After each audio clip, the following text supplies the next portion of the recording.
Hai teman kece, apa makanan favorit kamu? Nasi goreng, sate, rendang, atau soto? Wah, begitu ngebayangin langsung deh nelen air liur. Nah, air liur yang keluar ketika kamu bayangin makanan favorit kamu, atau ketika kamu lihat bentuknya atau cium baunya aja, itu artinya sistem pencernaan kamu sudah bekerja. Bahkan sebelum kamu mulai memasukkan makanan itu ke dalam mulutmu. Setelah makan, kamu pasti merasa kenyang. Kamu terus kembali beraktivitas, lupa dengan makanan yang sudah masuk ke perutmu. Tapi sebenarnya makanannya masih di perut, sedang diproses oleh sistem pencernaan. Makanan itu dicerna supaya menghasilkan energi agar kamu bisa terus beraktivitas. Lalu sisa pencernaan itu, kamu keluarin deh besok paginya ketika buang air besar. Nah, sebenarnya apa aja ya yang terjadi pada makanan di dalam tubuh kita? Supaya tahu, yuk kita bahas mengenai sistem pencernaan.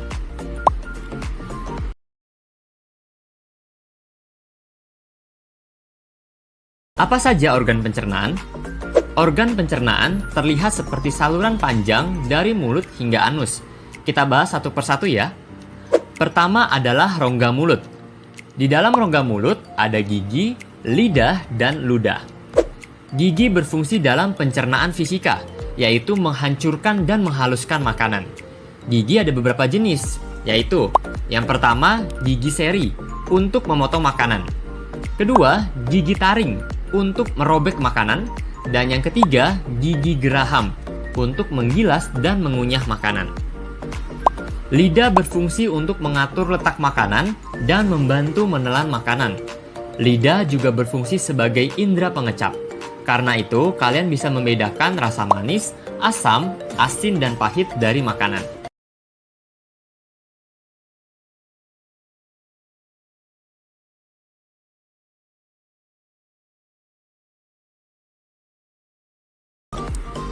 Kedua adalah kerongkongan. Kerongkongan atau esofagus merupakan saluran makanan yang menghubungkan mulut dengan lambung. Panjang kerongkongan sekitar 25 cm.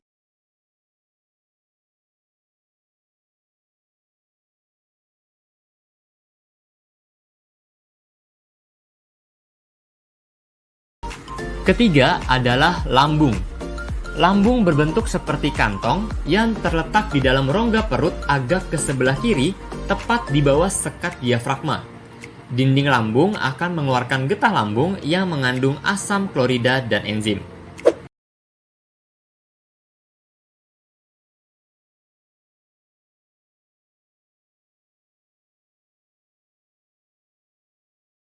Keempat adalah usus halus. Usus halus merupakan saluran pencernaan terpanjang, yaitu sekitar 3-5 meter. Usus halus terdiri dari 3 bagian, yaitu usus 12 jari, usus kosong, dan usus penyerapan.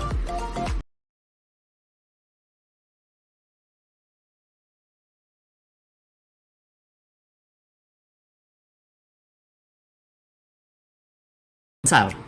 Usus besar berfungsi untuk membusukkan sisa-sisa pencernaan dari usus halus menjadi feses dengan bantuan bakteri Escherichia coli.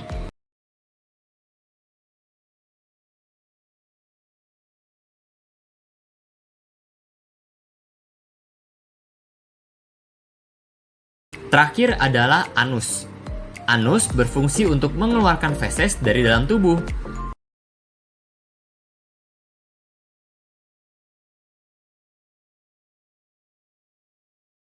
Mana mekanisme pencernaan makanan?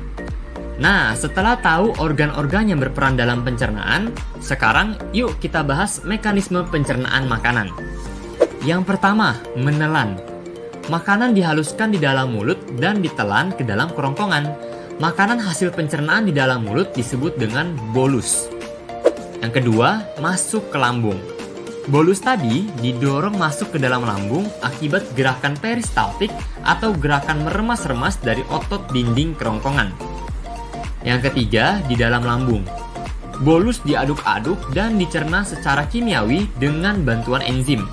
Bolus akan menjadi kimus yang berbentuk setengah cair atau seperti bubur. Yang keempat, masuk nih ke usus halus. Kimus kemudian masuk ke usus halus. Di dalam usus halus, Timus dicerna lagi dengan enzim menjadi zat-zat yang paling sederhana atau sari-sari makanan. Kelima, penyerapan. Di dalam usus halus juga, tepatnya di usus penyerapan, sari-sari makanan akan diserap dan masuk ke pembuluh darah untuk diedarkan ke seluruh tubuh. Sari-sari makanan ini nantinya akan diubah menjadi energi. Keenam, pembuangan sisa. Lalu, sisa-sisa makanan yang tidak diserap akan dibusukkan di dalam usus besar menjadi feses dan dikeluarkan melalui anus. Kenapa harus tahu tentang pencernaan? Banyak kok gunanya ngerti tentang sistem pencernaan. Yang pertama, menghargai pentingnya makanan bagi tubuh. Kita jadi bersyukur atas makanan yang tersedia untuk kita makan hari ini. Makanan bukan cuma untuk nikmati lidah, tapi juga penting untuk sumber energi dan kesehatan tubuh. Jadi jangan pilih-pilih dan jangan disia-siakan ya. Kedua, mengatur pola makan yang sehat. Kalau sudah tahu cara kerja sistem pencernaan, berikutnya kita usahakan untuk memenuhi kebutuhan gizi yang lengkap dan seimbang setiap harinya. Misalnya, karbohidrat untuk energi, protein untuk energi dan membangun otot, mineral untuk banyak fungsi tubuh. Ketiga, merawat organ pencernaan. Tentunya supaya terhindar dari penyakit dan dapat berfungsi dengan baik. Ini dapat dilakukan dengan menjaga kebersihan makanan dan alat makan, serta cuci tangan dan rutin menggosok gigi, terutama sebelum tidur. Makan buah dan sayur serta minum air putih minimal 2 liter dapat mencegah sembelit. Makan di jam yang teratur dapat mencegah MAH. Olahraga rutin dan menjaga berat badan juga penting loh untuk merawat sistem pencernaan. Stay healthy, stay